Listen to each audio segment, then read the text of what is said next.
Risk had traveled with her across miles, now it softened under a steadier vigilance that felt unexpectedly intimate.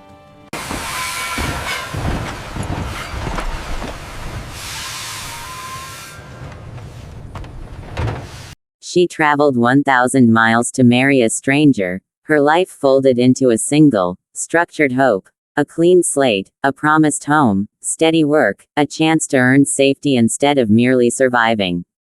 The letter had arrived in neat ink, offering deliverables, property lines, a description of chores, a rough outline of a man's days, and pitfalls she had been taught to measure like distance. Yet the page also carried something harder to translate into practical belief, an exacting warmth in the closing phrase, an insistence that she would be looked after, that ordinary happiness might be possible again. When the inevitable farewells ended and the engines pulled her westward, she held fast to that promise, trying not to notice how thin her confidence felt against the landscape's slow change, how coldly the world promised freedom while tightening its grip on the vulnerable. By the time the final branch line rattled toward the station, her body had forgotten comfort. Her dress smelled of soot and dust, her hands roughened from carrying small belongings against jarring stops, her mind narrowing into the single need for arrival. Outside, the wide country unfolded in practiced indifference. Scrub grass, unbroken distance, a strip of pale sky that looked as if it had been washed too many times. She rehearsed her name, her purpose, the few simple details she had been given, but memory itself felt borrowed, fractured by months of planning, of letters, of explanations for why she would surrender familiar streets for the gamble of a frontier day. Still, she believed that clarity lay at the end of this long ribbon of track, that some hinge in her life would fall into place the way doors were meant to. The station rose from the plain with spare authority, weathered boards, sagging steps, a warped sign that given enough wind would give up entirely. A few figures moved in the dust, figures she studied too quickly, trying to match recollection to reality. There was a delay, the usual shuffle of baggage and shouted instructions, and she tightened herself around the small suitcase until its handle bit into her palm. She told herself she would recognize him by the particulars: height, a mentioned limp, hair shaded toward dark, a manner edged by solitude. She told herself people kept their word here as elsewhere, even when hardship attacked virtue every day. But the waiting stretched long enough for doubt to creep in like water under a locked sill, and in that gap, she became acutely aware of being watched, not cruelly but with the detached curiosity of men and women who registered newcomers as risks or resources. When a rider finally eased toward the far side of the yard, the change in the air was immediate, an unmistakable electric shift that reached beyond sight.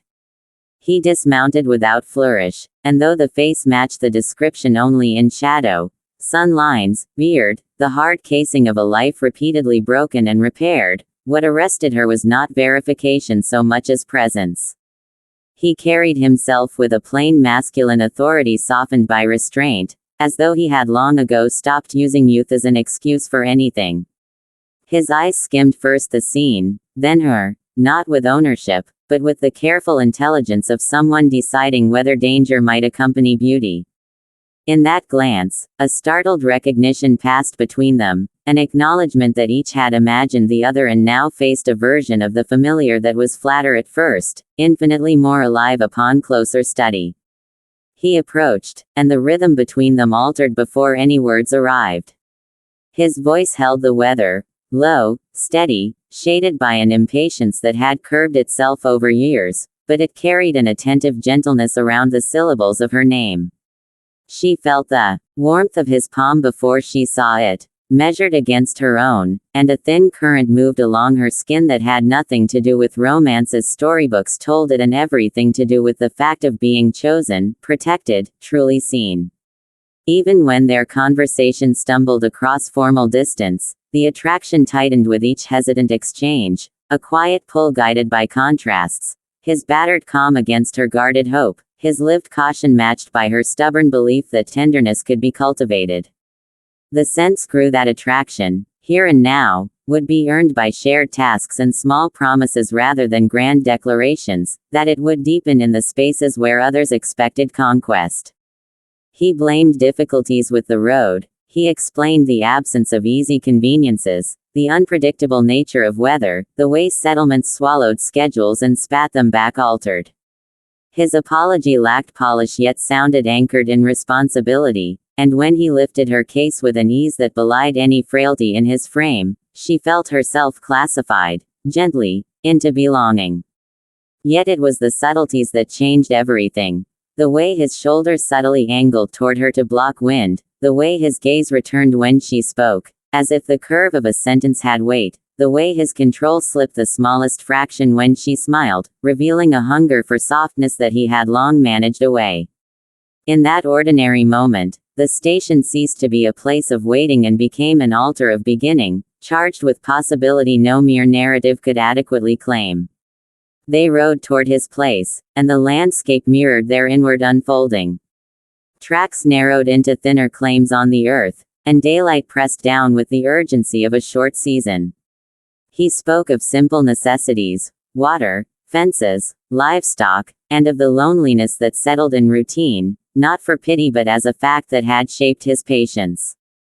She listened, and the 1,000-mile journey began to shrink into meaning. Not an escape from herself, but a movement toward a life she might finally mold with her hands. The horse stretched beneath them, and his body held an easy steadiness that made her feel, surprisingly, secure, as though the road had already trained him to carry both burdens and grace. The air itself seemed to tighten with anticipation when she glanced up and found his mouth turned almost imperceptibly, a rare and guarded light flickering at the corners. Arriving at the homestead brought its own harsh poetry. The house stood modest and work-worn, its windows swallowing afternoon with the tired glow of glass too long exposed. Tools leaned where intention had set them, and the yard bore evidence of care that fought the constant pull of neglect.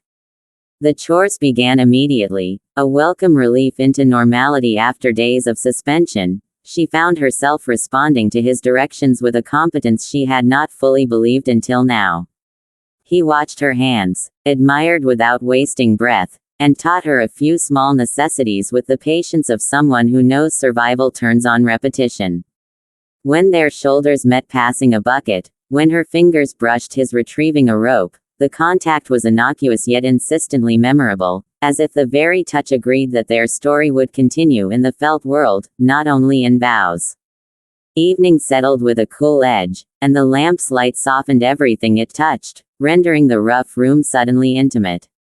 They ate with the quiet worn into people who pass long days alone, and conversation found its first comfortable current. She described towns, he described seasons, she admitted fears alongside small ambitions, he revealed cost without dramatizing it. The attraction deepened not through sudden romantic ruptures but through continuity. The steady unfolding of character in fatigue, the measured respect that grew when she handled herself with dignity, the vulnerability he allowed when hunger softened his guarded edges and he permitted himself a moment of honest presence before returning to the armor required by daylight. There was something irresistible in observing him find his way back to tenderness, something tender in choosing again each time temptation for brusque withdrawal surfaced.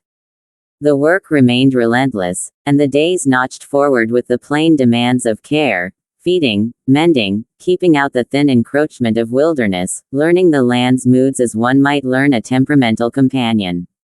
Through this, their connection became unmistakable as habit transformed into trust.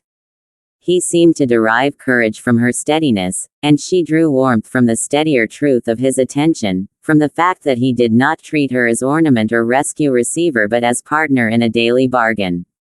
When storms threatened and the wind rose in earnest, he moved with instinct, but this time there was an unspoken agreement between them, an urgency that prioritized safe arrival and mutual hands, that made haste feel protective rather than panicked. In the chilled aftermath of wind and drenching, her trembling met his firm wrapping, and the overlap was simple, necessary, and charged with something profound. The dawning certainty that shelter meant more than walls, that it encompassed another body's readiness to stand beside her own. As familiarity grew, so did the quiet spaces wherein desire had room to flower. At night, the distance between beds resolved into smaller negotiations, shared warmth, adjustments made without melodrama, tired closeness that felt earned rather than coerced. It was the kind of attraction sharpened by reality, sustained by observance of integrity, anchored in the incremental healing wrought by being regularly chosen. When he confessed, finally, that he had feared solitude more than danger, when she confessed that the 1,000 miles had concealed both terror and a newly awakened appetite for belonging, their admissions moved through the room like a lantern flame, illuminating old hurts while creating fragile new brightness. The change was neither sudden nor theatrical. It was transformative because it held, because they returned to it after hours of labor, because it repeated itself in unglamorous grace, small assurances, attentive corrections, the steady wish to do better for one another. The station had changed everything, not by delivering an idyllic groom in a moment, but by making visible the truth beneath expectations. What she found there was a man complex, scarred, patient, alive with a tenderness he had not expected to need again, and what he found in her was a woman of resilient clarity, willing to risk sweetness for substance, capable of turning arrival into home rather than mere occupancy. Together they discovered that the greatest shock was how naturally the ordinary deepened into wonder when met with respect and continuity, how swiftly attraction shifted from spark to steady light once it was tested by truth, by day, by work, by the simple, enduring pressure of choosing one another again and again until the life they built carried the undeniable signature of something arrived at by care rather than illusion.